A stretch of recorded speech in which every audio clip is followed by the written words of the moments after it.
Time doesn't always move forward, and neither do secrets.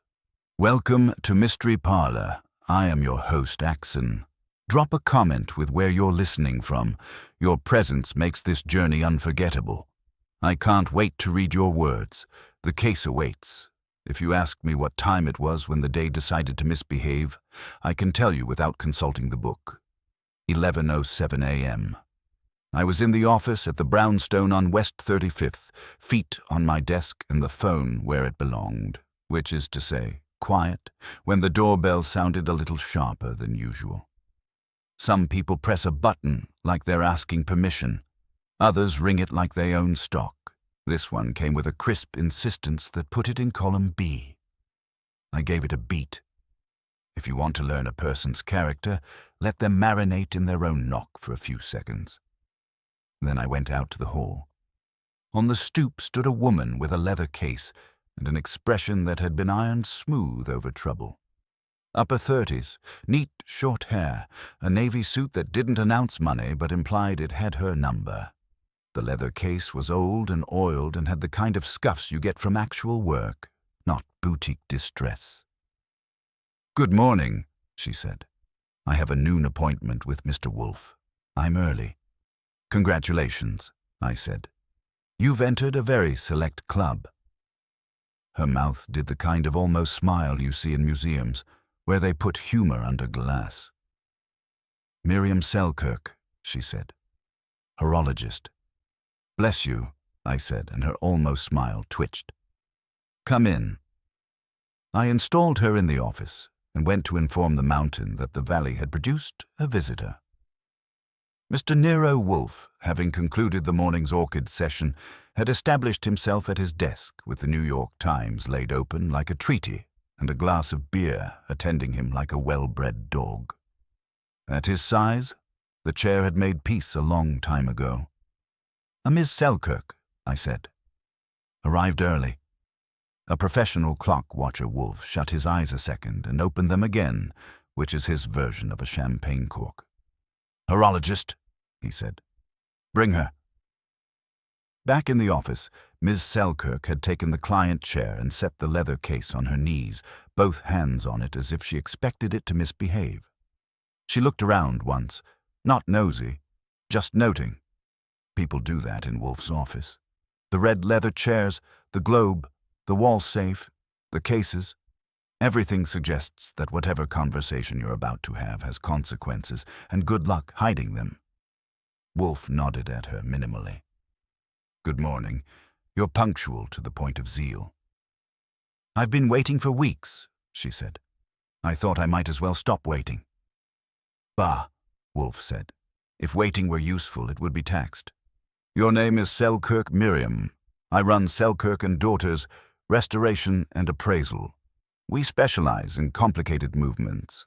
Long case, bracket clocks, regulators. A little conservation work for museums." Wolfe said. "Your instrument." He meant the case. She opened it. Inside, nested in velvet, lay a brass carriage clock the color of well-loved coin. It was elegant without bragging, beveled glass, enamel face with Roman numerals, a seconds dial at 6 o'clock, and hands so slender they could have threaded needles. The ticking was steady and audible, the click of a careful mind. I don't have a sentimental streak for gears, but this one made a decent argument. "It's French," she said. "Late 19th century. The maker's signature is on the back plate. I verified it myself." She breathed once, deliberately. "And it's wrong." Wolfe lifted an eyebrow. He does it better than anyone I've ever met. "Wrong how?" "It keeps perfect time," she said. "And yet the movement is not the movement it was 6 weeks ago. Someone has altered it, not a repair, an alteration. Every part is of the period, but they do not belong together. It's a counterfeit that convinced the truth I leaned on the desk corner.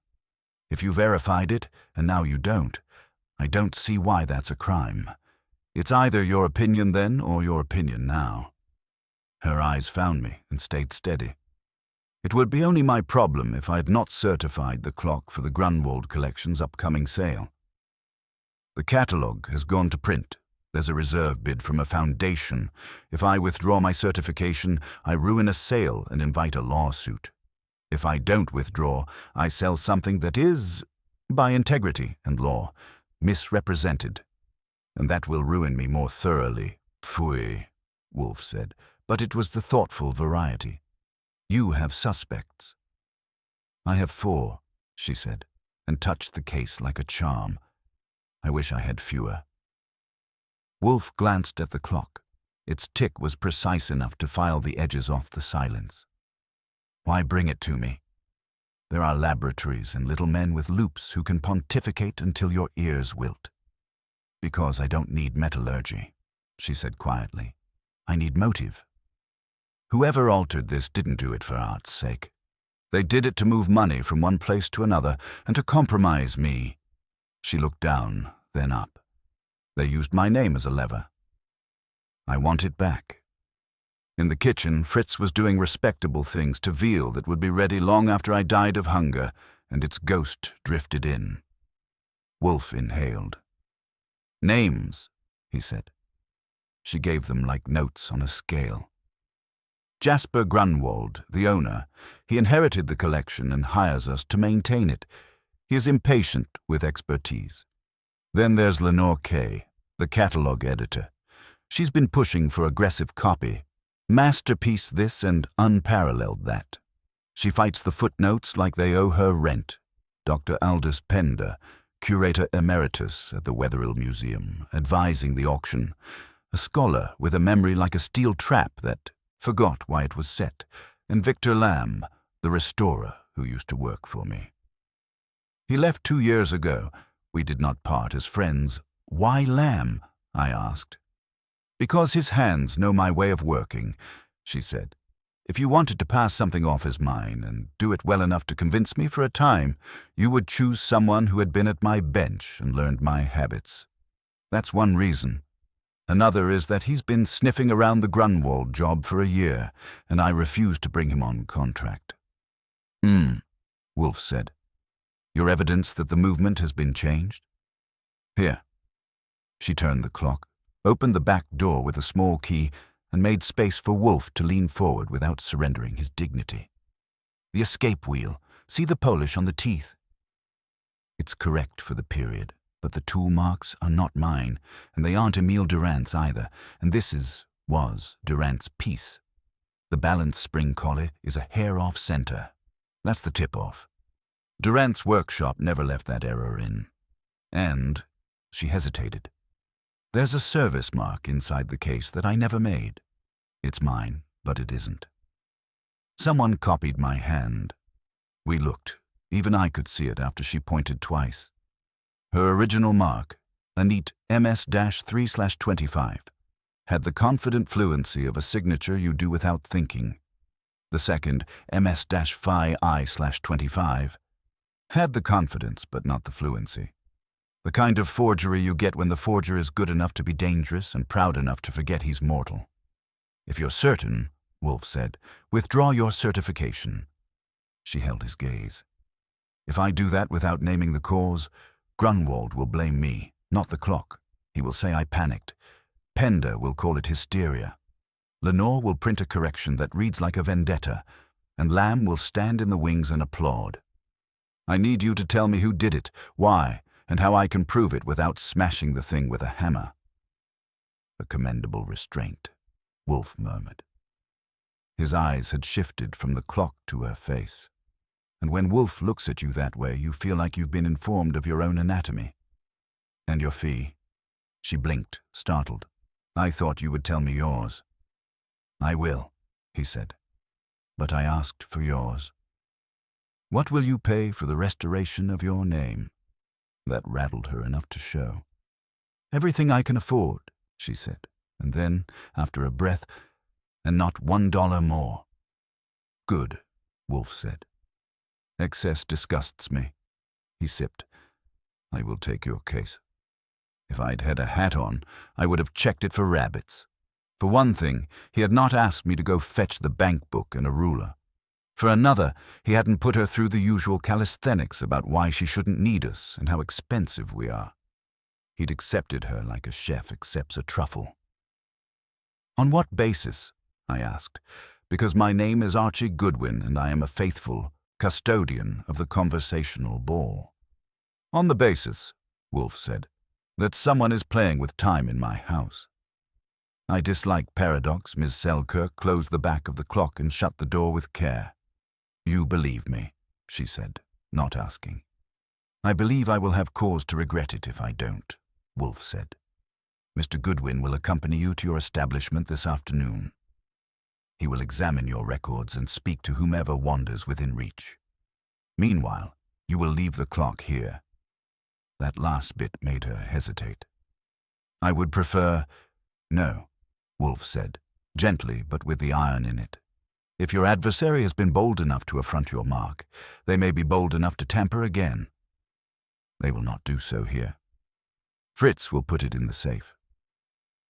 I looked at the clock and imagined it in the wall safe next to more expensive but less opinionated items. The tick kept excellent time. If it chose to run backward, I wouldn't have blamed it. She stood, fingers light on the leather handle. "There is one more thing," she said. "I received a note 2 days ago. It was typed on onion skin and mailed from Midtown. It said, 'Let it stand. Time will correct itself.' No signature. That," Wolfe said, "is either philosophy or extortion in a tuxedo." He turned to me. "Archie, Saul Panzer is to be retained for discreet observation of the 4 persons named. Quietly, he is not to sneeze." "Saul doesn't sneeze," I said. "He implies sneezing by metaphor." Miss Selkirk allowed herself the museum smile again, this time with a hint of humanity. "Thank you," she said. "If you clear me, I'll still have enemies." "But they will be the right ones." "Enemies," Wolfe said, "are a condiment. Used judiciously, they sharpen appetite." He rocked the glass and sent the beer to where beer goes. "Good day, Miss Selkirk. Mr. Goodwin will see you out in the hall." She paused, watching me set the lock behind her. "He took it quickly," she said. "Is that usual?" "Usual," I told her, "is a word the dictionary keeps around for other people." I walked her to the stoop. "Be ready at 2. I'll want to see your shop, your roster, your catalog proofs, and any dust that settled nowhere it should." "Dust," she said with professional gravity, "always tells the truth." Which was a line I intended to steal if the opportunity presented. I went back in, carried the clock to the office like a ring-bearer at a wedding, and waited while Wolfe ran his eyes over it one more time. He wasn't smiling, because he does that twice a year on religious holidays, but he had the look he gets when a problem aligns with an appetite. "You're convinced?" I asked. "About the alteration?" "I'm convinced," he said, "that someone wishes to be believed more than they wish to be right. That is always profitable for someone." He leaned back, made a small tent of his fingertips, and let the ticking take the room. "We will find who has wound this preposterous contrivance backward and why, before any hand points to noon." "Fritz," Fritz answered from the kitchen. "Yes, Mr. Wolfe." "Clear a shelf in the safe." "We have acquired a guest who imagines time reverses out of courtesy." I logged the new exhibit in the book and called Saul. By the time I hung up, the brownstone had remembered how to breathe. If you had walked in, you would have said the place was the definition of unruffled. But the clock on Wolfe's desk was ticking so impeccably that I could feel the seconds lining up behind me like suspects, and somewhere between the brass and the velvet and the onion skin, the case had already begun to keep its own time. At 2 sharp, I took Miss Selkirk to her shop in a cab that had seen more arguments than upholstery. She rode with her case on her lap, knuckles quiet on the handle, and didn't waste words. I didn't either. When a client has to concentrate on keeping her composure from bruising, chatter is a booby trap. Selkirk and Daughters was on a side street where rents pretend to be reasonable if you're not paying attention. A brass bell announced us with better manners than most people, and the room answered with a subdued chorus. Long case clocks with faces like cathedral windows, regulators with thin, haughty pendulums, bracket clocks riding walnut like cavalry. The air smelled of oil, brass, and the stubborn patience of wood. Behind the counter, a frog-green banker's lamp threw a polite ellipse on a ledger big enough to shame the census. A man at a bench looked up with a glance that evaluated tools first and people second. He would have been 40 if he'd made it out of his 30s. Slim, sleeves rolled, hair that had decided it would only pretend to be tidy for money. His eye flicked to me, to Selkirk, into the empty space where the carriage clock wasn't. His mouth tightened, then relaxed like it had caught itself in an indiscretion. "Evan," Miriam said, "this is Mr. Goodwin." Then to me, "Evan Rusk, senior restorer." To him, "Mr. Goodwin will be looking over records." "Sure," Rusk said. His voice was sanded smooth, the kind that could disagree without raising the air pressure. "You want the service log or the catalog proofs first?" "Both," I said, "but I'll start with whomever wanders in without knocking." The bell obliged. A woman swept in with enough energy to start a small weather system. Late 20s, very efficient hair, and a canvas tote bulging with paper proofs and righteous purpose. She wore a red scarf like a warning label. "Don't stab me, Miriam," she said by way of hello. "I brought the last pass on the Grunwald catalogue copy, and the cover line is a killer." I trimmed your note about possible repolishing. It read apologetic, "Lenore," Miriam said, and the syllables might have had a temperature. "This is Mr. Goodwin." "Archie," I said, "because I'm in the customer relations business." "You're Lenore K." "Editor," she said briskly. "We're trying to put the collection on the map, and the map has bolder fonts now." "And fewer footnotes," Miriam murmured. "This isn't a monastery," Lenore said. "It's an auction. People like masterpieces. They don't like reading about infinitesimal flaws that even microscopes find boring. They like refunds even less," I told her, and she gave me a look that would have bounced off a hull. She set the proofs on the counter and angled a page toward me. The carriage clock gets a full page on the spread with the bracket pair. Durant, late 19th, pristine movement, immaculate provenance, verified by Selkirk and daughters. It sings. "If it sings off-key," I said, "do we sell the song or the singer?" Her chin came up a quarter inch. "If there's an issue, we correct." "Miriam hasn't withdrawn certification yet," Miriam said. Lenore went still. Then she rolled her shoulders and arranged a smile. "Well, then we will be nimble. But I have deadline ink drying, so if we're changing the hymn, do it now. I have a car outside I can turn on a dime and invoice for the skid marks."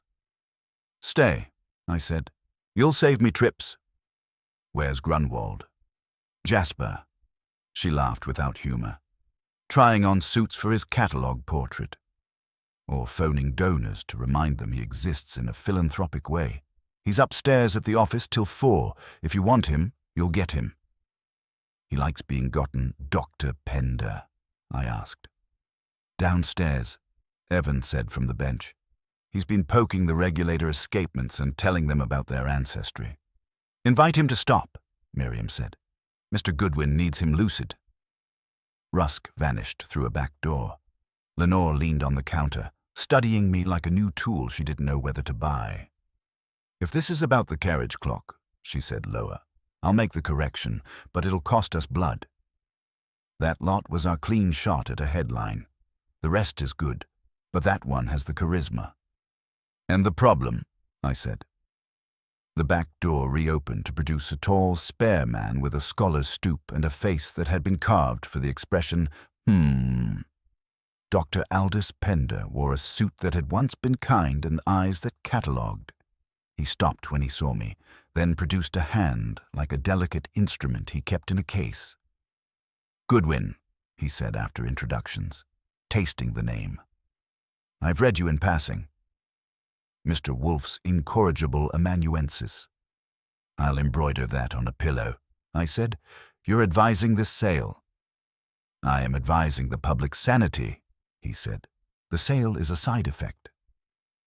The Grunwald collection is uneven. There are splendid items, a few mediocre, and a handful that aspire to be splendid with insufficient resources. Ms. K does not mind aspiration.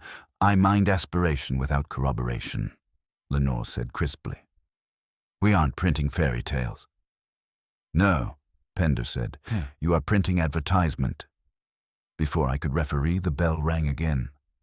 This time, the air pressure changed voluntarily. He was medium height, sharp suit, cologne that had worked out, and hands clean in the way that advertises you know how to get them dirty if needed. His hair was arranged to demonstrate that if anything in his life was out of place, it would be by intention. He saw Miriam, smiled like past grievances were collectible, and lifted 2 fingers. Victor Lamb, he said to the room, saving me the trouble. I come bearing olive branches and a very sharp saw. Leave the saw, Miriam said. We're all stocked up on cutting. He looked at me with interest and no surprise. Mr. Goodwin, I've always wanted to see the brownstone, but this will do for a matinee. You left here 2 years ago, I said. What brings you back besides gravity? Opportunity, he said easily. Jasper wants the best hands on call. He asked if we could play nice. I said I carry my own knives, but I do share the sharpening stone. Lenore clicked her tongue. Jasper wants results. He doesn't care whose name is on the screwdriver. Mr. Lamb, Pender said, cool as rain, has a gift for making broken things appear intact. This is not always the same as repair. It is when the client is happy, Lamb said, perfectly pleasant. He turned to Miriam. I heard about your carriage clock melodrama. If you want a second pair of eyes. I want my first pair, Miriam said, and they work. He let that sit, then slid his hands in his pockets. All right, I'll be in the basement studying the bracket pairs fusees before someone overwinds them out of vanity. He drifted off with the confidence of a cat in a room that belongs to its owner only on paper. If he glanced at the ledger and the proof stack, it was with the casual intimacy of someone who still knew where the cups were kept. I parked at the counter and opened the service log while Pender observed in silence and Lenore composed a text with the force of a telegram. The log was handwritten in a neat, legible hand that was not Miriam's, Rusk, likely, and each piece had a chain of marks: intake, assessment, work notes, final sign-off. The carriage clock entries matched the dates Miriam had mentioned, including March's service, MS-3/25. Then an entry in June with MS-VI/25, and I felt the hairline fracture in the room widen a fraction. Who logged June? I asked. Rusk reappeared as if summoned by union rules. I did the intake. The mark is Miriam's. We tightened a plate screw after a client handling. No internal work. If there's another mark, I didn't put it. There is another mark, I said. And it thinks it's her. Miriam was steady. Who had access? Everyone, Lenore said impatiently. It's a shop. Things move. Papers move. Time moves. Are we going to say a fairy snuck in and signed her name? Fairies don't copy serifs, I said. People do. And people are messy. Pender cleared his throat with academic relish. At risk of stating the obvious, a counterfeit movement that is period correct is not made under fluorescent lights in a rush. It requires parts, tools, and the philosophy that a lie told in the language of truth is still a lie. Mr. Lamb speaks that language with enviable fluency. Enviable to you, Lamb said from the doorway, because he had the type of ears that collect references to his name like stamps. But here's a fun addendum. You can't counterfeit what's not missing. If a movement is altered, there should be evidence of subtraction. Has anyone considered the supply? He strolled over and tapped the catalog. Proof. Someone had to source those parts. The Durant workshop lineage is famously traceable. I'll bet a week's lunches there's been a quiet shopping spree in period boneyards. Shut the door, Victor, Miriam said. soft and cold. Drafts ruin temper. He shut it. Rusk had drifted closer, and his eyes were on Miriam's hand rather than Lamb's face. Loyalty is easy to spot when it's worried. I took a copy of the catalog page, photographed the service log entries, and asked for the staff roster with hours. When you don't know where the flaw is, you map the rhythm. Who was here? Who was not? Who signed what with whose pen? Now here's a treat, Lenore said, flipping a proof card. Press request from a donor at the Wetherill. They want a preview with the top lots on Tuesday. The carriage clock is on the list. She looked at me, eyes bright with the sick excitement of a journalist smelling a landslide. If we pull it, we better have something better than a hunch. You'll have better, I said. You'll have Wolfe. Philosophy in a chair, Lamb murmured. I adore theatre. You'll adore subpoenas less, I told him. Miriam, lock the carriage clock case that isn't here. Double the lock on the room that holds things you don't want rearranged by ghosts. Rusk, make me a list of who handled the clock in the last 60 days and when. Pender, send me your notes on Durant's workshop tales. Lenore, stand by your blue pencil and get ready to write a correction that reads like a victory lap. And someone get me Jasper Grunwald, because if he's moving money through adjectives, I want to hear his conjugations. The bell rang a fourth time. This time it wasn't a person. It was pressure again, but a different kind, the kind created when air realizes something that was here isn't. Rusk looked at Miriam, and Miriam looked at the stairwell to the basement, and I was already moving. The bracket pairs. Cabinet stood open downstairs, and a velvet-lined tray that had held 3 spare fusee chains now held 2. Somewhere in the shop, a regulator ticked, even indifferent and precise, while time, someone's, went a notch out of true. The missing fusee chain didn't leave a trail of crumbs, but the cabinet door told its own story. It was hanging an inch wider than the stop would usually allow, like someone had wanted quick access and less ceremony. Rusk swore under his breath. Miriam went pale without asking permission, and Pender muttered something in Latin that probably wasn't a compliment. I leaned in to check the cabinet's lock. The key was still in it. Either someone had borrowed the shop's trust for a few seconds or the chain had developed legs. Who was down here last? I asked.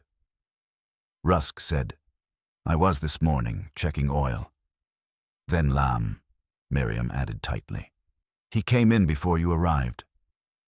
The echo of his footsteps was still clinging to the basement walls. I didn't need Wolfe's vocabulary to draw a line between Lamb's entrance and the fusee's exit. But drawing a line isn't proof. It's just an outline waiting for ink. Lenore clicked down the stairs in heels that weren't meant for detective work. What's the drama? You look like someone stole time itself. They just did, I said. 1 fusee chain short. That's hardware, she said, not poetry. It's both when the hardware belongs to a pair worth 6 figures.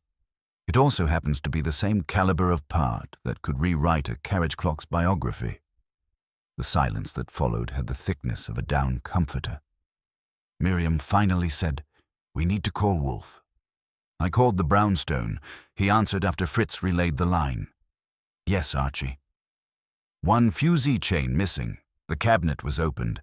Lamb was in the basement unsupervised. The timing stinks pui. Chains do not evaporate. Who saw him enter? All of us. Who saw him leave?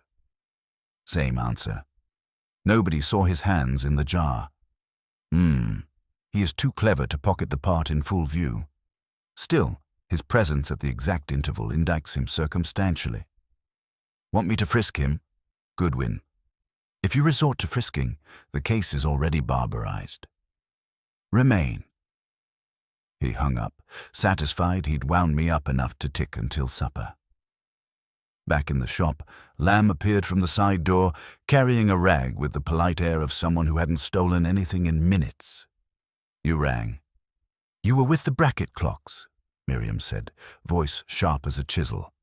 Now one of their chains is gone. Really? His eyebrows lifted into innocence practiced in mirrors. You might want to check your bookkeeping. These cabinets are like government budgets. Things vanish without villains. Pender stepped forward, shoulders drawn like a lecturer spoiling for combat. Mr. Lamb, the loss occurred precisely in your presence. To suggest coincidence is to insult probability. Doctor, Lamb said mildly. Coincidence is just causation that hasn't come clean yet. Search me if you like.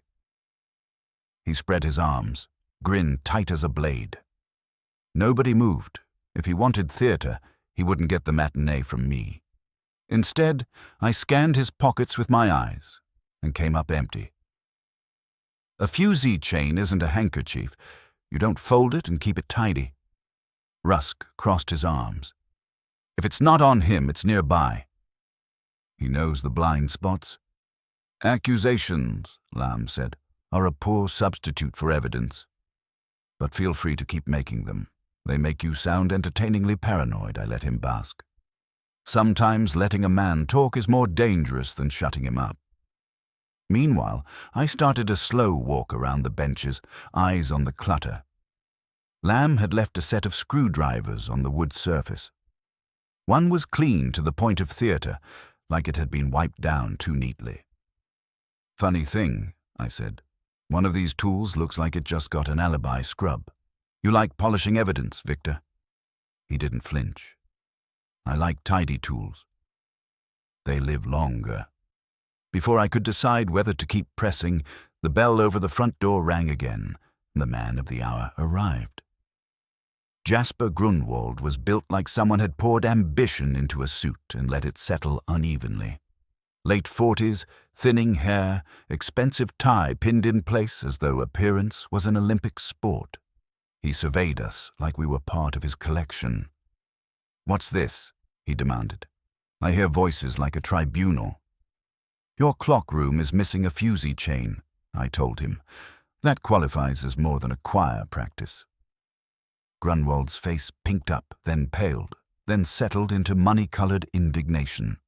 Do you have any idea what liability that is? Those chains are irreplaceable. My collection? Your sale, Lenore corrected. Your donors.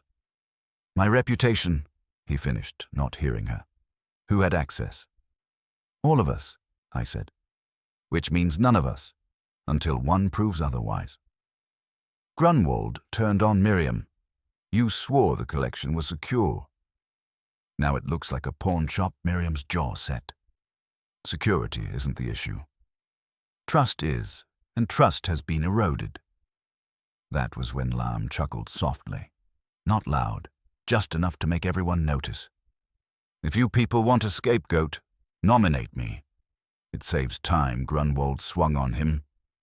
Don't tempt me. I cut in before the room could explode. Enough. The chain's gone, the clock's compromised, and the catalogue is a booby trap. I'll be reporting all of it to Wolfe. He'll want everyone's movements charted, everyone's fingerprints accounted for, and everyone's egos trimmed. Grunwald sneered. If Wolfe wants my cooperation, he'll treat me as a client, not a suspect. I smiled. That'll be a first. Grunwald left in a storm of cologne and resentment. The air felt thinner after he was gone, but only barely. Miriam touched the counter with the tips of her fingers, as if it might steady her. Archie, this is exactly what I feared. I certified a clock. It's counterfeit. Now another piece is compromised. Someone wants my ruin. You may get sabotage, I said, but you won't get ruin. Not while Wolfe's steering behind us. The clocks ticked like a jury keeping its own minutes. I looked at Lamb, who was leaning on the counter again, smiling like sin in a new suit. If he had the fusee chain, it was hidden somewhere that required more than frisking. If he didn't, then someone else had been sharper than all of us. Either way, the brownstone was going to be livelier than usual tonight. Wolfe would want this crowd in his office, one by one or all at once, and when that happened, time itself wouldn't save them. For now, I gathered my notes, told Rusk to lock every cabinet, and ushered Miriam toward the door. On the ride back, she sat silent, and I didn't press. Outside, the city's clocks kept their rhythm, but in my pocket, the second hand of the carriage clock's problem was already swinging faster. Wolfe was waiting, and if he disliked paradox, he was about to have enough to last him through dinner. By the time Miriam and I made it back to the brownstone, the clocks ticking from Wolfe's office felt louder than the city traffic we'd just left behind. Wolfe was in his chair, eyes half closed, fingers steepled, and an air of expectancy that told me he had already decided how many headaches the day had granted him. Fritz brought us beer, me for camouflage, her for composure, and then vanished like a trained magician. I laid out the story clean. The basement cabinet, the missing fusee chain, Lamb's smirk, Grunwald's tantrum, Pender's lectures, and Lenore's talent for editing reality. I didn't leave out the wiped screwdriver, or the fact that Lamb practically invited us to search him with the arrogance of someone who already knew we wouldn't find a thing. Miriam listened quietly, hands folded, and Wolfe only interrupted once to grunt at the mention of the chain disappearing under Lamb's watch. When I finished, Wolfe opened his eyes, the color of old amber in shadow. We are confronted not with theft alone, but with sequence. A clock altered, then a chain removed. These are not isolated improprieties. They are notes in a composition. Someone is conducting. Miriam leaned forward. Then you think it's deliberate. Not just opportunistic. Deliberate, Wolfe said firmly. Opportunism improvises. This is orchestration. A counterfeit certified under your name, then a theft to compromise another lot.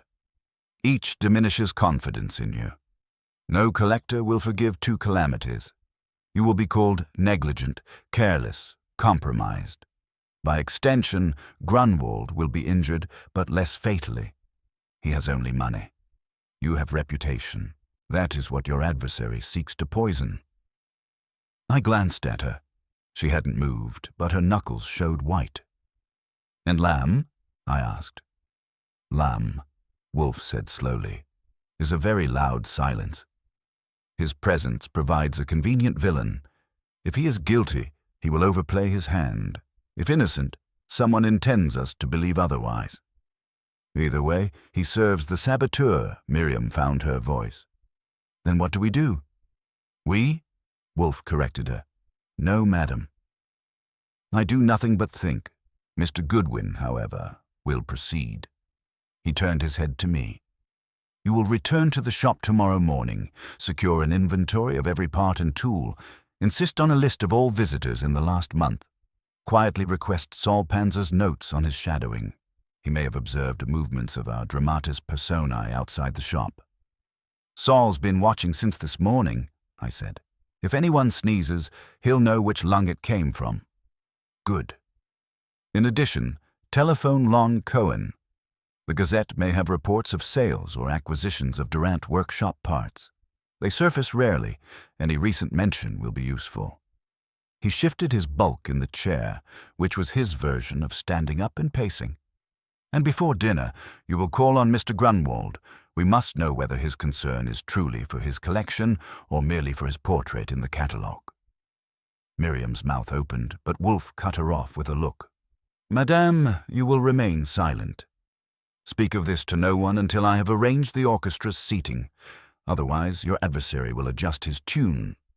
She nodded reluctantly, and Wolfe dismissed her with a wave that could have been regal if he'd been wearing ermine. I walked her to the door. On the stoop, she said, He's terrifying. Does he always sound as if he already knows? Always, I said. But don't mistake it. Half the time he doesn't. He just hates the idea of anyone noticing. That got the faintest tug of a smile from her, and then she was gone into the night. I returned to find Wolfe already deep in the Gazette, ignoring me as if I'd been excused from class. I let him marinate and made my evening calls. Saul checked in first, his voice calm and exact. He'd tailed Lamb after the shop.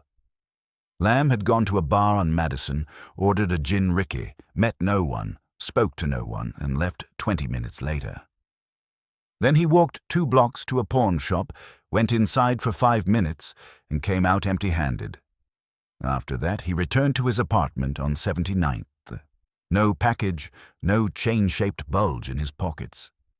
If he'd moved the fusee, he'd done it before Saul caught him, or he'd stashed it where we hadn't looked. Then I called Lon Cohen at the Gazette. He was glad to oblige, especially since I promised him first dibs on whatever scandal might be brewing. He checked the auction records, sales notes, and museum acquisitions for any Durant-related chatter in the last quarter. If someone's been shopping for period parts, you'll hear it by morning, he said. And I believed him. Lon's like Saul, professional, discreet, allergic to incompetence. With that groundwork laid, I headed upstairs to tell Wolfe. He was already expecting me. He always is. "Report," he said. I gave him Saul's and Lon's notes. He nodded once at each, like a conductor marking time. Then he closed the Gazette and fixed me with those amber eyes again. "Archie, tomorrow you will also procure the onion skin note Miss Selkirk received. Bring it here. The wording, time will correct itself, is too pat, too assured. A saboteur with a sense of drama. Perhaps we may trace the typewriter I made a note. And Grunwald tonight? Yes. Probe him delicately. He will bluster, but listen beneath it. Does he fear loss of money or of face? If he fears money, he will bluster about donors. If face, about his family's standing. Either way, you will detect dissonance. I grabbed my coat. And if he's in on it?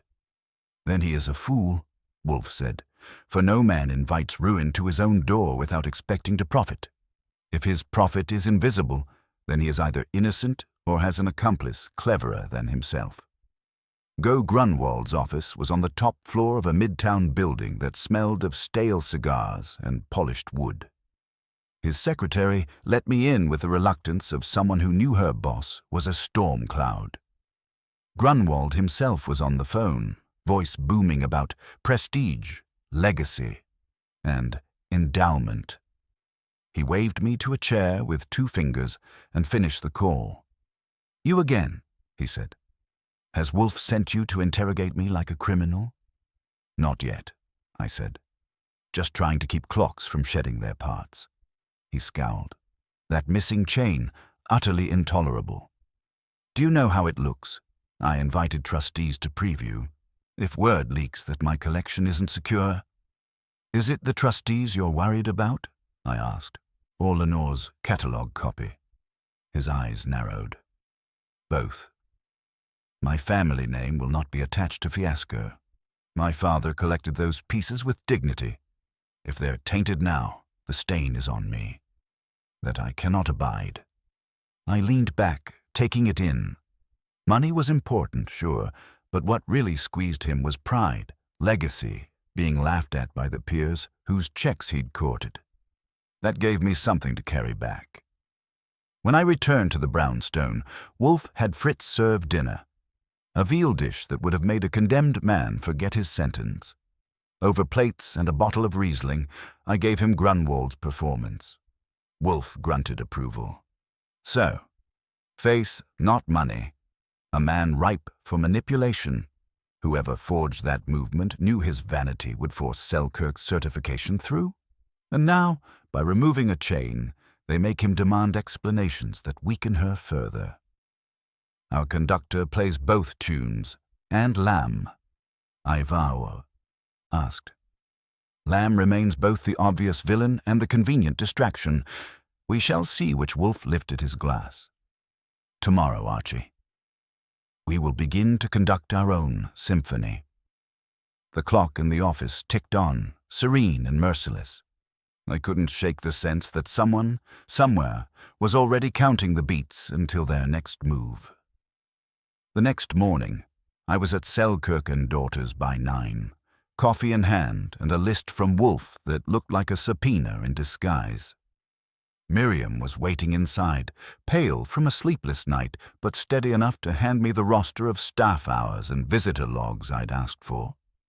Rusk was already at his bench, pretending to focus on a carriage regulator, but glancing at me every few minutes like a man wondering if his shop had sprouted hidden microphones. Lenore hadn't arrived yet, which gave the place an unusual quiet. Pender was in a corner with a notebook, muttering at a bracket clock as if it had misquoted Cicero. I spread the logs on the counter. At first glance they looked clean, entries in neat hands, initials beside each repair, dates matched to intake slips. But Wolfe had trained me to distrust anything that looked too orderly. Sure enough, the visitor column for June, the same month Miriam's forged mark appeared, had a gap. 2 days in a row with no entries. The shop doesn't close for 2 days in a row unless Manhattan itself does. Who was keeping this log in June? I asked Rusk without looking up. I was. Except Tuesdays, Lenore covers, I tapped the empty days. These were a Monday and Tuesday. His mouth pulled down. That's not right. We had Grunwald himself through on Monday. Wanted to check the French mantel clock before it went to catalogue. I remember because he made me polish the case twice. Then why doesn't he appear here? He shrugged. Ask Lenore. She insists on handling the log those weeks. Said she wanted consistency that earned a note in my pocketbook. A missing visitor entry when Grunwald himself was around smelled less like consistency and more like someone trimming the record.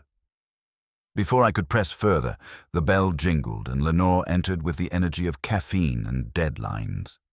She had a new scarf, orange this time, which made her look like she was sponsored by warning labels. If you're here to poke at logs, Mr. Goodwin, do it quickly.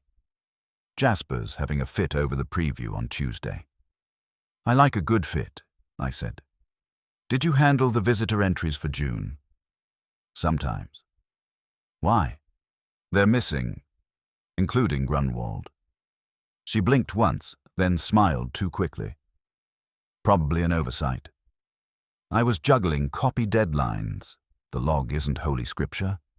Maybe not, I said, but Scripture's usually more accurate. She bristled, but before she could fire back, the basement door opened and Lam came up, whistling under his breath like the poster child for misplaced confidence. He carried a small toolbox, set it deliberately on the counter, and opened it so we could all see it was nothing but tools. I hear we're missing a few Z-chain, he said cheerfully. If anyone wants me to replace it, I can fabricate one. Authentic patina extra, fabricated evidence isn't part of the catalogue, Miriam said tightly. He grinned at her, then at me. You're hunting suspects like a bloodhound, Goodwin. Careful you don't run in circles, I ignored him. Circles weren't my style. I asked Miriam for the onion skin note she'd mentioned to Wolfe. She pulled it from a folder and handed it over. One short sentence, typed clean with no smudges. Let it stand. Time will correct itself. No letterhead, no signature, just the sort of cryptic arrogance that made Wolfe's lips curl. Keep a copy, I told her. This one's coming with me. By 10, I'd photographed every service entry, gathered the staff roster, and pocketed the note. On my way out, Rusk caught me near the door. His voice was low enough to keep it from Lam. If you're looking at June, check tool inventory too. A pivot file went missing.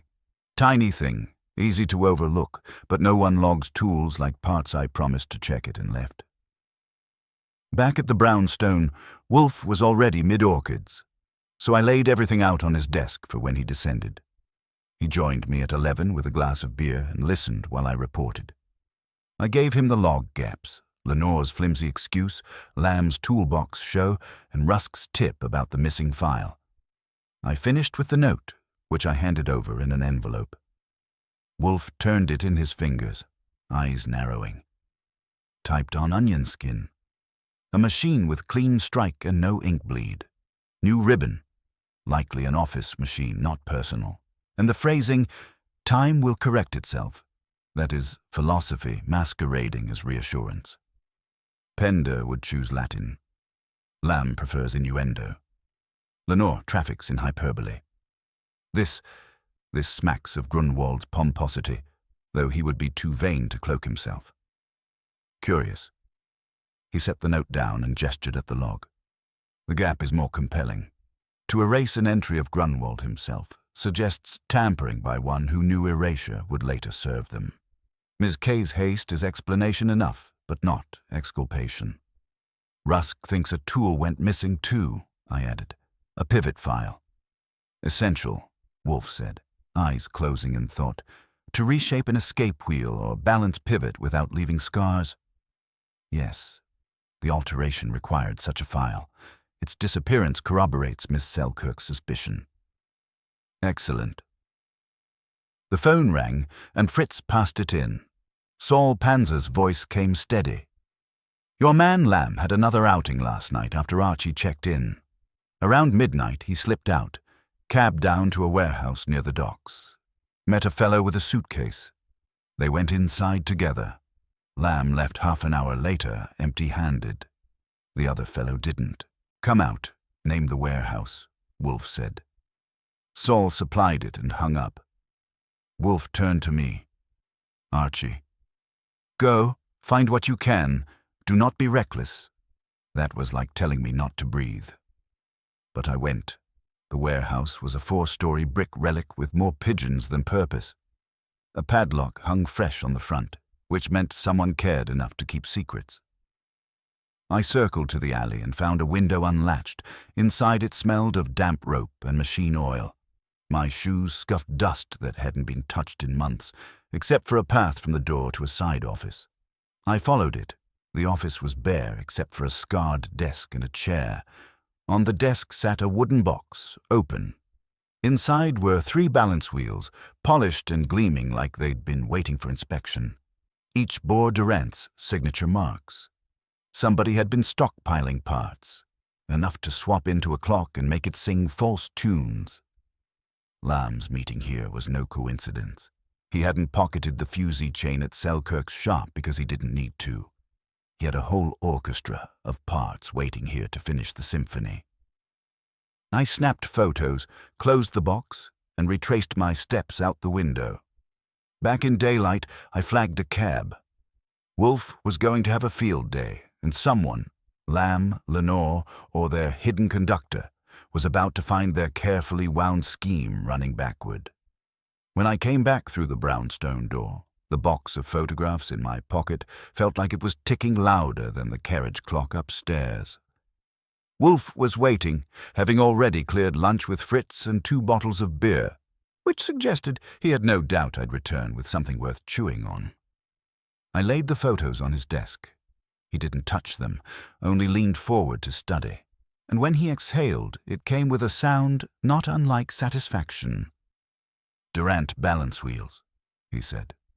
3. You did not take the box? No, I left it neat. Took the pictures, good. We are not burglars. His finger tapped one of the photographs. This is what our adversary needed. Genuine parts to reconstitute a forgery. The counterfeit movement in Ms. Selkirk's carriage clock did not appear ex nihilo. These wheels corroborate a systematic substitution, so Lamb's guilty, I said. Fui, he is implicated, not convicted.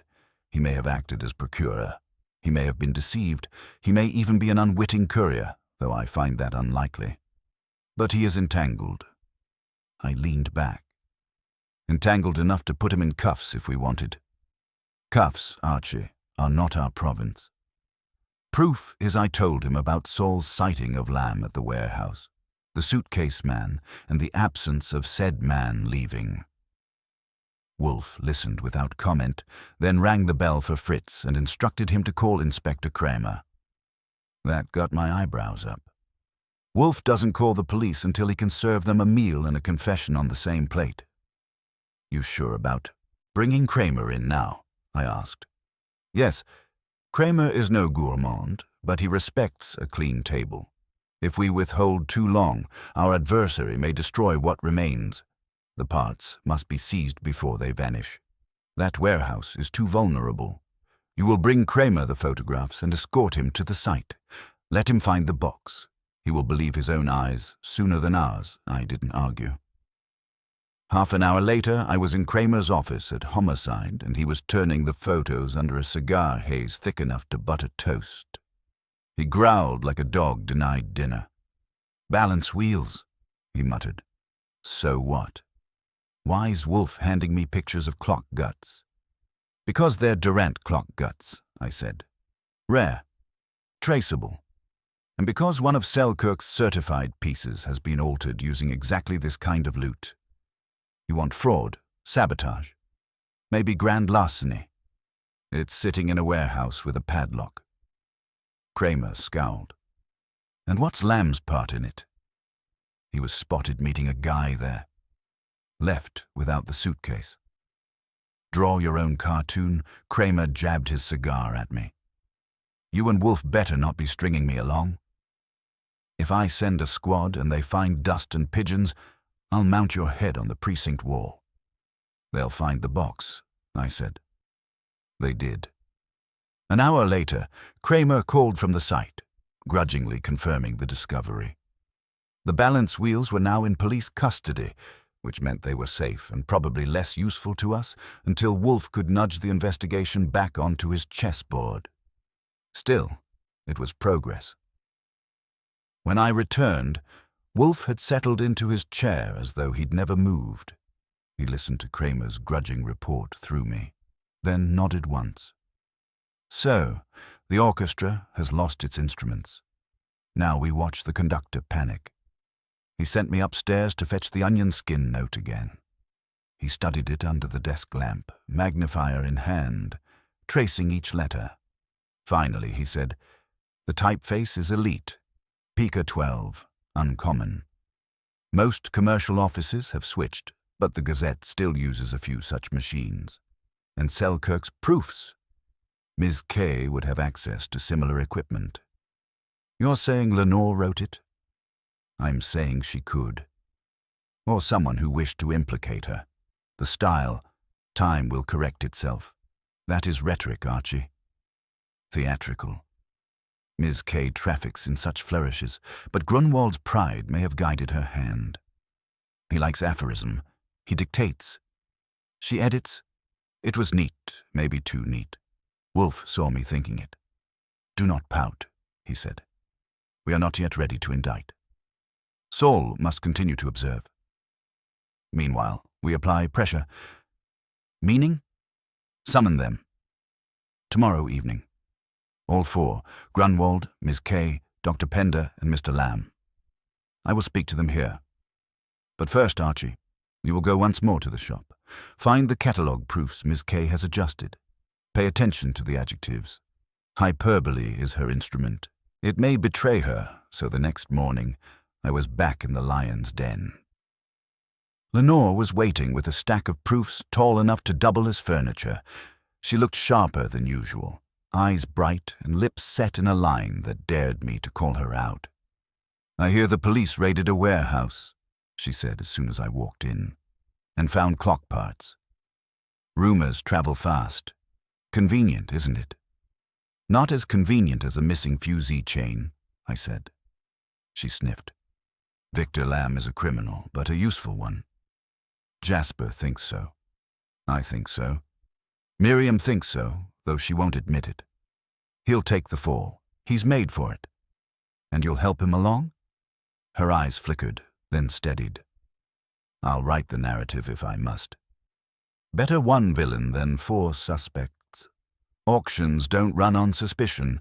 They run on stories." I flipped through the proofs. The carriage clock had been described as unparalleled in its authenticity until her blue pencil had cut the caveats Miriam inserted. In the margin, her handwriting read, "Too timid." "You knew it was risky copy," I said. "I knew it would sell," she shot back. "Do you think Jasper funds half this city's charities on modest catalogue language? People pay for perfection. If Miriam second-guessed herself, that's her fault." I pocketed the page and told her Wolfe would want her at the brownstone that evening. She didn't argue, only adjusted her scarf and muttered about theatre. Outside, I called Saul. He reported Lamb had been restless, making calls, none longer than a minute, all payphones. Nervous behavior for a man who claimed innocence. When I delivered all this to Wolfe that afternoon, he allowed himself the faintest sigh of contentment. Good. Tonight we gather them. By then the clock will strike backward for the last time. Their pretenses will collapse. He gestured to the safe, where the carriage clock ticked on steadily. It will be the metronome. They have wound themselves into dissonance. I will unwind them. Dinner was early. Fritz produced trout with almonds, which Wolfe consumed with more appetite than conversation. He was saving that for later. As the plates cleared, the doorbell rang. The suspects were arriving one by one, carrying their motives like hidden weapons. The brownstone had never felt more like a stage, and Wolfe, immovable in his chair, was ready to conduct. By 7 that evening, the office was dressed for war. Wolfe sat in his chair, mountainous and motionless, eyes half-lidded but brighter than the desk lamp. The carriage clock ticked on a side table where anyone could hear it, steady as a judge. Fritz had cleared the room of any distractions that weren't nailed down, and I had the doors ready for arrivals.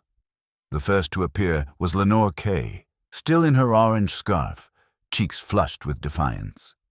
She took the red leather chair like she was daring it to disapprove. Hot on her heels came Dr. Pender, solemn as scripture, carrying his notebook as if it were evidence for the Almighty. Then Jasper Grunwald, all puffed indignation and handkerchiefs scented like boardrooms. Last was Victor Lamb, unhurried, smiling, carrying nothing but the air of someone who believed he'd been invited to a comedy rather than a trial. I closed the door, and Wolfe cleared his throat. The sound had more weight than a gavel. "Ladies and gentlemen," he said, his voice rich and precise, "I'm not in the business of hosting frivolous gatherings. You are here because an enterprise of malice has unfolded around Miss Selkirk's name and, by extension, yours. It will not continue." Grunwald snorted. "If this is about the chain, it is about everything," Wolfe interrupted smoothly. "The altered movement, the forged mark, the missing chain, the cache of Durant parts, the onion skin note. Taken alone, each might be excused as accident or mischance. Together, they form a scheme." Lenore's eyes darted, but she crossed her legs with a snap. "A scheme implies a mastermind. You think one of us—" "I do not think," Wolfe said curtly. "I know. But we will allow the facts to speak." He inclined his head toward me. I set the photographs of the warehouse on the desk where everyone could see them. Pender leaned forward immediately, lips compressing, while Lamb only arched an eyebrow, as if amused at being caught in mid-performance. 3 balance wheels, Wolfe said. "All Durant. Authentic, traceable. The counterfeit carriage clock was altered with such parts. Mr. Lamb, you were seen entering the warehouse. All eyes went to Lamb, but he only smiled wider. And leaving empty-handed, I'll bet. Your detective tales are excellent, but if you have photographs of me carrying parts out, show them. Otherwise, I'm guilty of curiosity. Is that a crime?" "Not yet," Wolfe murmured. Pender broke in sharply. "Curiosity does not explain a missing fusee chain. That was theft, pure and simple. You are the obvious culprit." "Obvious," Lamb agreed cheerfully, "isn't always correct. But if it helps you sleep, Doctor, imagine me with a pocket full of chains." Grunwald slammed a hand on the arm of his chair. "Enough cleverness. My collection is in jeopardy, my reputation smeared. If you have evidence, Wolfe, present it. Otherwise, I'll walk out." "Sit," Wolfe commanded, and Grunwald did, almost against his own will. "You are injured, yes, but not the principal victim. The attack was calculated to discredit Miss Selkirk. You, Mr. Grunwald, were merely the lever that quieted him, though his color rose like a thermometer." Wolfe let the silence stretch, then turned his gaze on Lenore. "Miss Kay, the catalogue copy. You removed Miss Selkirk's caveats. You polished her caution away. Why? Because it was timid, she snapped. Because no one pays top dollar for hesitation. My job is to sell. If Miriam wanted footnotes, she should have written them in stone. Yet you also adjusted the visitor log in June, Wolfe said. You erased an entry when Mr. Grunwald himself visited. Why conceal his presence? Her face froze for half a second too long. Then she said, I must have forgotten. It wasn't intentional, pfui, Wolfe said. You remember everything that serves your narrative. That omission was deliberate, and the onion skin note, typed with the same flourish you scrawled in your margins. Time will correct itself. A phrase you might have edited into a headline. Lenore's lips parted, but no words came. She looked, for once, like a proof she couldn't revise. However, Wolfe continued, you did not act alone. Your style is visible, but your motive is insufficient. You sought to embellish, not to annihilate. Someone else wished Ms. Selkirk ruined. His gaze shifted like a weight onto Grunwald. The man squirmed in his chair, mopping his forehead. Me, he blurted. Absurd. Why would I destroy my own collection? Because your pride, Wolfe said softly, outweighs your reason. You required Selkirk's certification, but you resented her authority.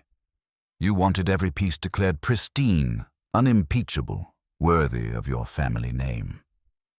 When she hesitated, you turned to Mr. Lamb. He provided you with alterations, Durant parts to reinforce your treasures. You believed this would elevate your collection beyond reproach, but it backfired.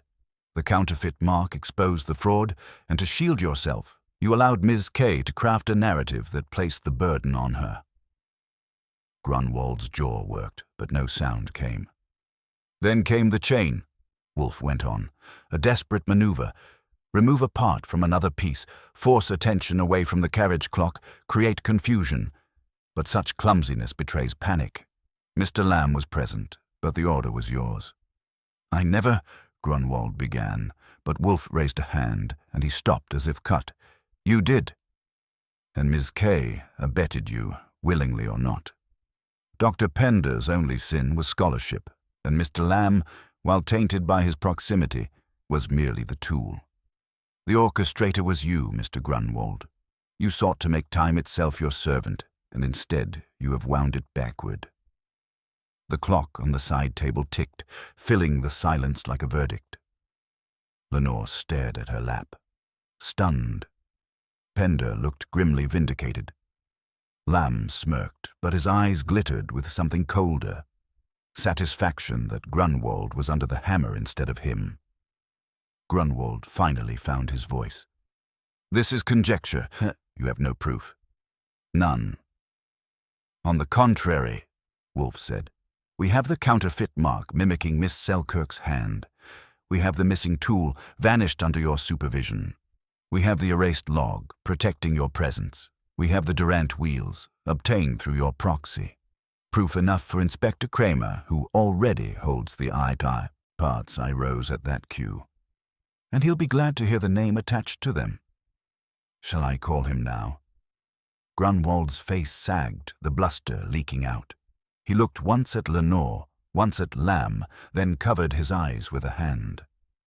I only wanted it perfect, he muttered. Perfect for the sale. For the name. For my father. No object is perfect, Wolfe said with disdain. To claim so is folly. You sought to counterfeit not clocks, but honor, and honor cannot be forged. The room held still. Wolfe closed his eyes. The matter settled. I reached for the phone. Grunwald slumped deeper into his chair, beaten not by handcuffs yet, but by inevitability. The clock on the table ticked on, steady, merciless, and true. Kramer arrived half an hour later, smelling of rain and impatience, his hat tilted low as if he'd been dragged from more important business. He stomped into the office, shot me a look like I was personally responsible for his schedule, and then trained his eyes on Wolfe. All right, he said. You said it was urgent. What circus are you running now? Wolfe didn't stir. Not circus, Inspector. Conclusion. Mr. Grunwald has been orchestrating alterations in his collection with the aid of illicit Durant parts. The counterfeit carriage clock, the missing fusee chain, the onion skin note. Each was calculated to preserve his pride while eroding Miss Selkirk's reputation. You will take his confession, Grunwald erupted from the chair. I never confessed. Sit, Kramer barked, and for once the man obeyed. Kramer jabbed his cigar at Wolfe. You better have more than words. I can't arrest a man for vanity. Wolfe opened his eyes, amber and precise. You have possession of the Durant wheels. They are stolen property, hidden in a warehouse Mr. Lamb frequented on Mr. Grunwald's behalf. You have the forged mark imitating Ms. Selkirk's hand, which only someone with access to her workshop and motive to implicate her would attempt. You have the erased visitor log, altered on the very days Mr. Grunwald inspected the clock, shielding him from suspicion. And you have this note, typed on onion skin with a phrase reeking of Grunwald's rhetoric, yet shaped by Ms. K's hand. Time will correct itself. Both of them, bound together in folly. Kramer turned to Lenore. You typed this. She swallowed, her bravado cracked. He told me to. Jasper said it would steady her nerves. That if Miriam panicked, the sale would collapse. I thought, she cut herself off. I thought it was harmless. Harmless, Wolfe repeated with contempt. Forgery, theft, sabotage. Harmless. Kramer's eyes narrowed on Grunwald. Is that true? Grunwald's face was grey now, his earlier fire smothered. I only wanted the collection perfect. Selkirk fussed, hesitated, put caveats everywhere. I couldn't have donors whispering that I was selling flawed work. So yes, I asked Victor to tighten it up. He knew the trade, and Lenore polished the language. It was supposed to be safe. Just safe. Lamb chuckled softly, leaning back like a man savoring vindication. There you have it. My hands get dirty. His conscience stays clean. Not clean, Pender snapped, his voice shaking. Filthy. You desecrated history for vanity. Grunwald buried his face in his hands, shoulders sagging. Kramer grunted. So Lamb fetched the parts. Kay spun the story, and you, Grunwald, signed off on it all. That's conspiracy enough to keep you warm downtown. All right, Goodwin, call downtown and have a car sent. I reached for the phone. Lenore put her hands together in a desperate gesture. Inspector, I only typed what he dictated. I didn't profit. Kramer shot her a look that could scorch paper. Save it for the DA. You'll get your chance. Lamb rose leisurely, brushing his lapels. And me, Inspector? Am I free to go polish my conscience somewhere else? Wolfe's voice cut across the room. Not free. Merely less culpable. You were the instrument, Mr. Lamb, not the composer. Your cooperation will determine how lenient the law finds you. Consider that carefully. Lamb inclined his head, still smiling, though there was a new tension in the curve of his mouth. Kramer straightened his coat. Fine. We'll take them in. But Wolfe, if any of this collapses in court, I'll be back for your hide. You may have it, Wolfe said calmly, if the facts collapse. They will not. By the time the police car pulled away with Grunwald and Lenore in its back seat, the brownstone was quiet again. Pender had left in righteous silence, Lamb with a jaunty salute that fooled no one. Only the ticking carriage clock remained, patient as ever. I shut the door and turned back into the office. Wolfe was already leaning into his chair, fingers steepled, eyes closed. The lines of strain at the edges of his face eased as Fritz entered with a tray of beer. So that's that, I said. The grand conductor unmasked, the orchestra disbanded. Not quite, Wolfe murmured. There remains Miss Selkirk's reputation. She must be publicly exonerated or the damage lingers. She'll have Kramer's case, I pointed out. That ought to be enough. Pfui. The law exonerates legally. I exonerate absolutely. We will ensure her name is printed clean. You will telephone Mr. Cohen. He will have his Gazette headline.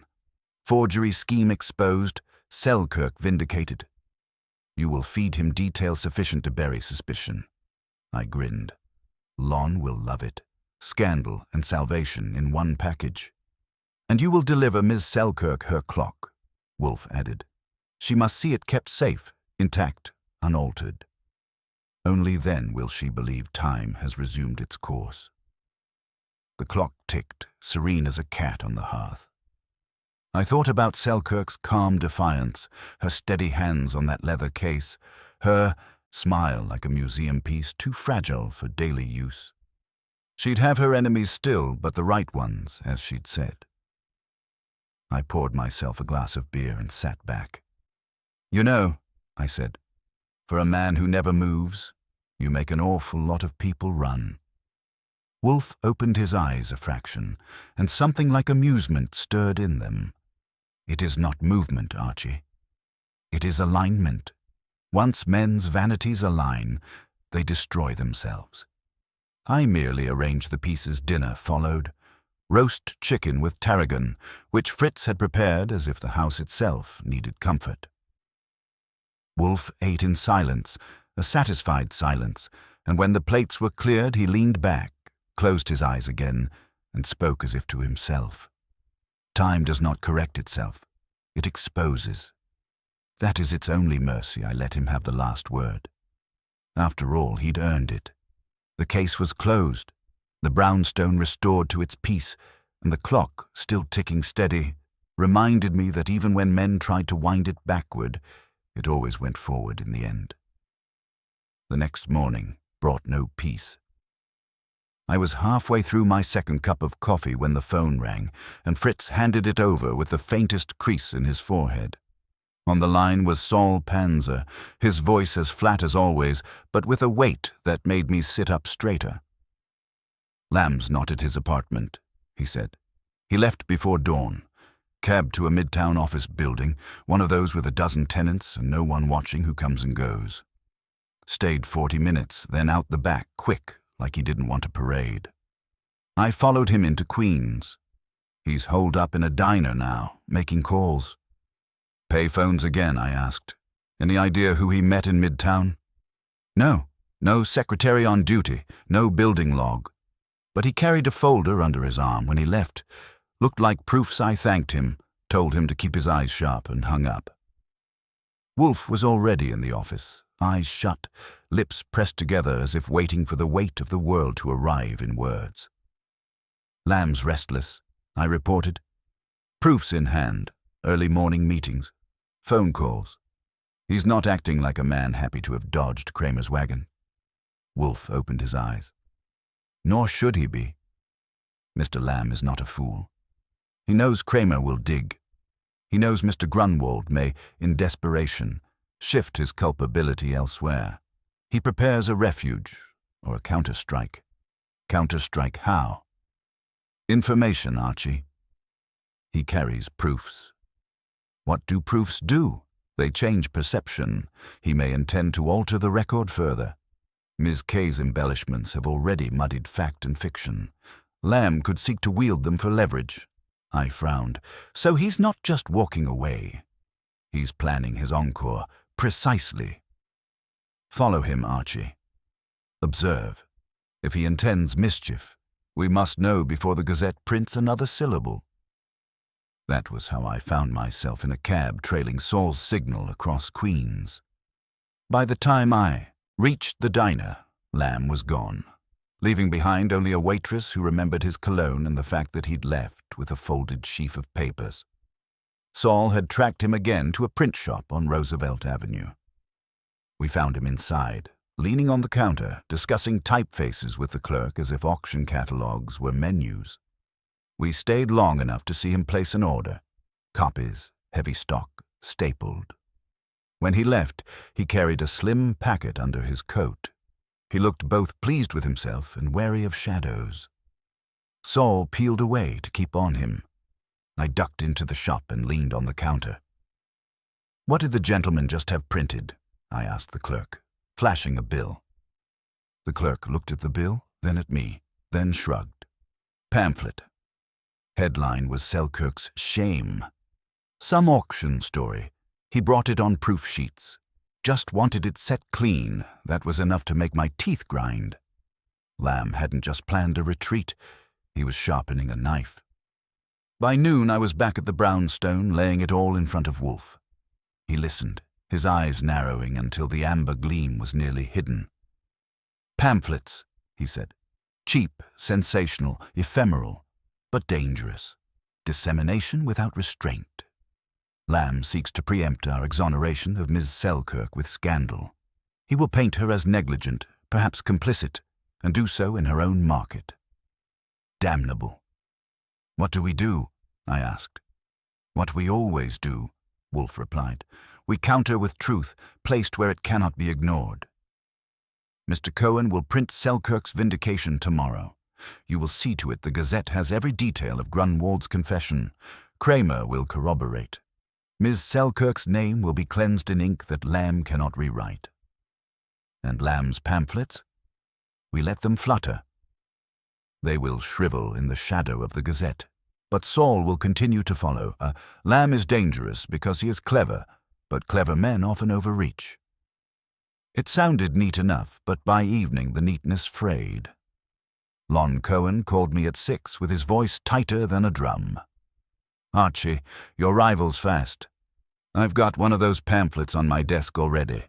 Someone dropped a stack at the Gazette lobby. Headline, 'The Clockmaker's Lie.'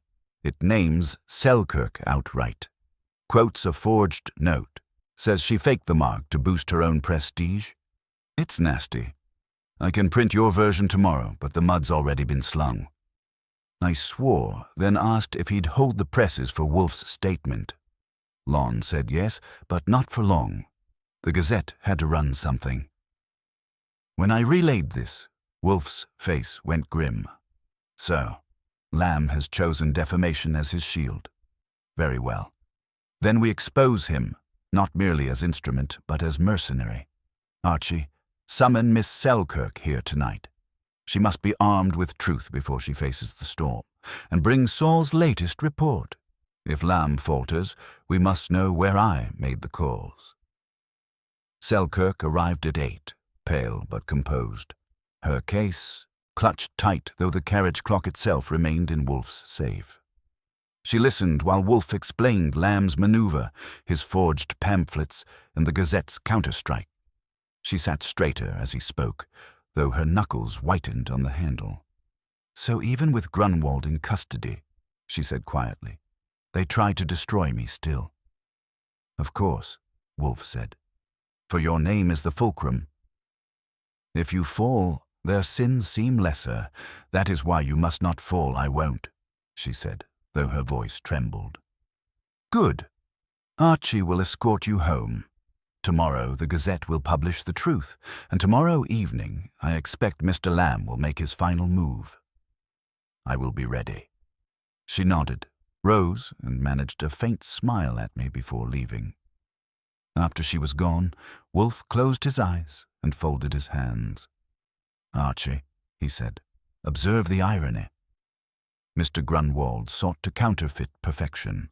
Now his accomplice counterfeits scandal. Both are forgeries and both will fail. But only if we do not misstep meaning," I asked. "Meaning," he said, "that when Lamb strikes, we must ensure he strikes himself. Tonight he prints lies. Tomorrow he will try to spread them. Let him. Saul will trace his distribution, and when he delivers his venom, we will be waiting with antidote and handcuffs." The clock ticked on from the safe, steady, immutable. Outside, New York's neon pulsed with its own rhythm, but in the brownstone the beat belonged to Wolfe, and I had the distinct impression that before long, Lamb's tune would end in silence. The following morning began with Fritz serving breakfast and Wolfe eating as though the world outside didn't exist. But I had barely finished my eggs when the phone rang again. It was Saul, crisp as ever. "Lamb's been busy," he said. He loaded 2 satchels into the trunk of a hired car at dawn, drove to Union Square, left one satchel with a man at the subway entrance, the other with a newsstand vendor. Both satchels contained pamphlets. Same title, The Clockmaker's Lie. He's seeding them through the city that got Wolfe's attention. His fork paused mid-air. "Goodwin," he said, "fetch Mr. Cohen immediately." He must see this firsthand. "Bring him here by 10. Lon Cohen was in the office, smelling faintly of ink and deadlines. He dropped a pamphlet on Wolfe's desk with the disgust of a man forced to handle trash. "Half the newsstands below 14th are plastered with these," Lon said. "Lamb must have a small army tossing them around. They read like yellow journalism from the 20s. Every paragraph drips poison on Selkirk. If we don't hit back, the damage spreads." Wolfe took up the pamphlet delicately, read 3 lines, and let it fall back like spoiled meat. "Slander is swift, but truth is inexorable. Your Gazette will print the full account tomorrow, naming Grunwald's confession, Ms. Kay's complicity, and Lamb's mercenary service. That will suffice." Lon shook his head. "Not if Lamb keeps flooding the streets. I need more than a confession. I need drama. Give me something that makes readers spit out their coffee." Wolfe closed his eyes, which was usually his way of listening harder. "Very well. You shall have your drama tonight. Mr. Goodwin, we will invite Mr. Lamb here under pretense. Say that Ms. Selkirk wishes to negotiate her silence in exchange for his withdrawal. He will come, believing himself triumphant. Then, in front of Mr. Cohen and Inspector Kramer, he will expose himself." "Expose himself how?" I asked. "By boasting. By flaunting his pamphlets, his cleverness, his immunity. Such men cannot resist preening. We will prick his vanity and let him crow. Kramer will have his words, Mr. Cohen his story, Ms. Selkirk her vindication." It was bold, but with Wolfe, boldness wore the clothes of inevitability. By late afternoon the invitations were out. Lamb summoned for 8 o'clock. Selkirk asked to attend. Kramer promised a show worth his time, and Lon Cohen given a front-row seat. At 8 sharp, Lamb arrived. He looked pleased with himself, coat neat, eyes bright with mischief. He carried one of his pamphlets folded in his breast pocket, as if to remind us of his victory. Miriam Selkirk was already seated, her hand still but her gaze steady. Lon Cohen had a notepad balanced on his knee, and Kramer leaned back with his cigar, ready to growl. Wolfe began without ceremony. "Mr. Lamb, Ms. Selkirk has been wounded. Your pamphlets spread lies. She is willing, however, to avoid litigation, if you withdraw them." Lamb laughed, a sharp, unkind sound. "Litigation? Please. She's finished. The streets are already humming with her disgrace. You can't stop that with lawsuits. You printed them," Wolfe said evenly. "Distributed them?" "Of course I did," Lamb said, leaning forward with a smile. "Why shouldn't I? She made me a scapegoat for Grunwald's little fraud. I had the parts, I had the skill, and they all pointed at me. So I pointed back. I wrote the story before they could. Now the world believes me." Kramer's eyes narrowed. "You're admitting you printed those sheets?"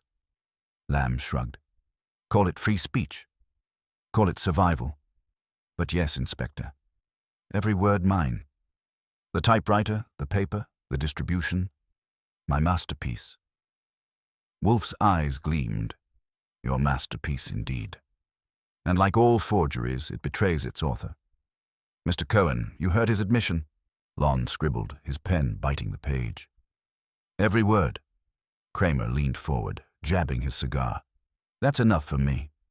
Lamb, you're under arrest for criminal libel and conspiracy, and when the DA's office digs, they'll tack on more."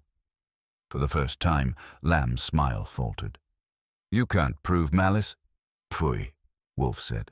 Malice oozes from every line. You sought to ruin Miss Selkirk to protect yourself. You boasted of it before witnesses. That suffices. Miriam spoke then, her voice steady but edged with steel. You tried to erase me, Victor. But time exposes, not erases. You'll be remembered, yes, but not as you hoped. Lamb's eyes darted, looking for escape, but Kramer was already on his feet, and I had the door covered. The man's cleverness had finally run out of exits. Kramer hauled him up, cuffed, still protesting, but weaker now. Wolfe, he said grudgingly, I'll give you this. You set the bait neat. For once, I don't mind being dragged into your parlor tricks. When they were gone, Wolfe leaned back with a sigh that filled the room. So, the counterfeit clock, the counterfeit mark, the counterfeit narrative, all resolved.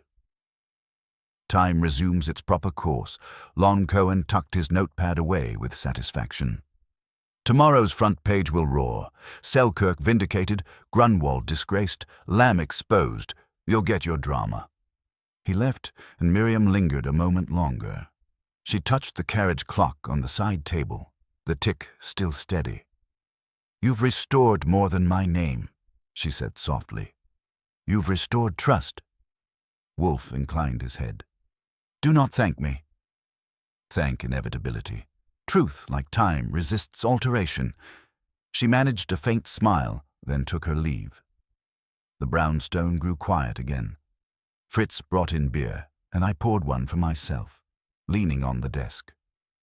You do realize, I said, that you turned a pack of forgeries into a symphony just so you could conduct the last note. Archie, Wolfe murmured, eyes closing. Every man is captive to his appetite. Mine is for order, others are for vanity or ambition.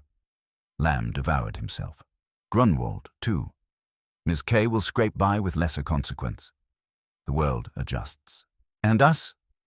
We dine, he said simply. The clock in the safe ticked on, unbothered, immutable.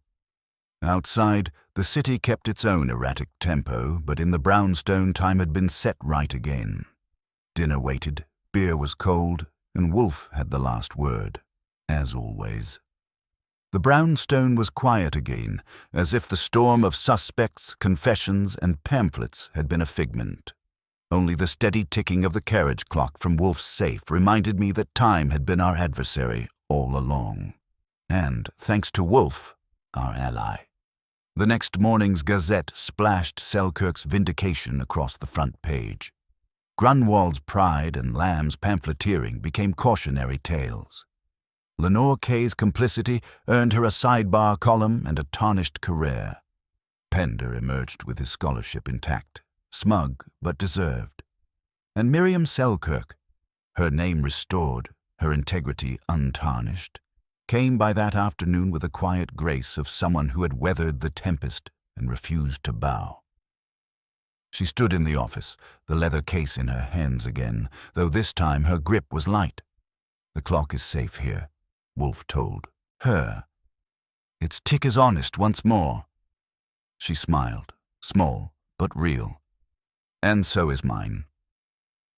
When she left, Wolfe leaned back in his chair, eyes closing as if he'd just balanced an equation the world had mangled. Archie, he said, it is gratifying to see vanity punished. Grunwald wished to counterfeit perfection. Lamb wished to counterfeit truth. Both forgot that forgery is the homage vice pays to virtue. It cannot endure. I grinned. And Selkirk, Wolfe murmured, remains unaltered. Which is the highest compliment one can pay a craftsman or a human being. Dinner that night was Trouter-Mandine with a chilled Alsatian Riesling. Wolfe ate in silence, savoring the restoration of order. I poured myself another glass of beer and leaned back, listening to the brownstone breathe in its familiar rhythm. Outside, the city ran on its crooked time, but in here, justice had been wound, set, and corrected. The carriage clock ticked on from the safe, no longer backward, no longer false. And Wolfe, without opening his eyes, delivered the final word. "Time does not absolve," he said. "It reveals." That is justice enough. I let him have it. After all, he was right, and I was the one who had to write it down. The brownstone settled back into its old rhythm as if nothing had ever disturbed it. Fritz hummed in the kitchen, orchids thrived upstairs, and Wolfe occupied his chair with the serenity of a man who believed the universe existed primarily to provide him with cases, beer, and dinner in that order. The carriage clock ticked from the safe. Steady, precise, its false history stripped away. The Gazette had done its job. Lon Cohen ran the story bold on the front page. Forgery scheme exposed, Selkirk vindicated. Grunwald's name was battered, Lamb's reputation finished, Lenore Kaye's career punctured beyond repair. Pender's scholarship earned him a few lines of sanctimony, which he'd probably clip and save. The city moved on, but Miriam Selkirk's shop would open the next day with her name intact, her credibility polished brighter than brass. She came once more to the brownstone that afternoon.